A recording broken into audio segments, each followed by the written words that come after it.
Добро утро, приятели!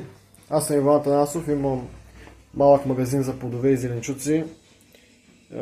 Правя тази поредица, искам просто да ви споделям някакви работи за магазина. Който се интересува може да ме гледа. И така, днес искам да ви кажа за един от артикулите, които продаваме. Това са бананите. Какво искам да ви кажа за бананите? Те са сорт Доле, продаваме само Доле. По принцип клиентите предпочитат такива банани. Като цяло искам да ви споделя колко пари печеля от тях. Виждате, продаваме ги на 3,99. Бананите ги купуваме за 56 лева кашона,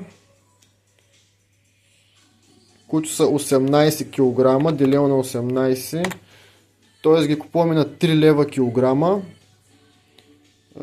Продаваме ги през 1 лев. Продаваме бананите през 1 лев, т.е. от 18 кг изкарваме 18 лева банани. 18 лева пари. Другото, което е горе-долу в моя магазин продавам около 1 кашон зимата, лятото по-малко, т.е. около 18 лева печалба, но важното е да знаете, че има винаги брак в плодовете и зеленчуците.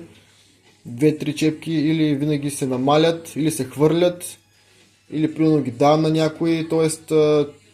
тези 18 лева не са чиста печалба, са някъде между 10 и 15 лева. Т.е. слагаме го 15 лева на ден, че изкарваме от бананите. Това беше горе-долу, което исках да ви споделя.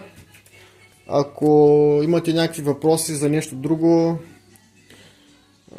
ще направя допълнително видео. Предполагам, сега ще има интерес да знаят хората колко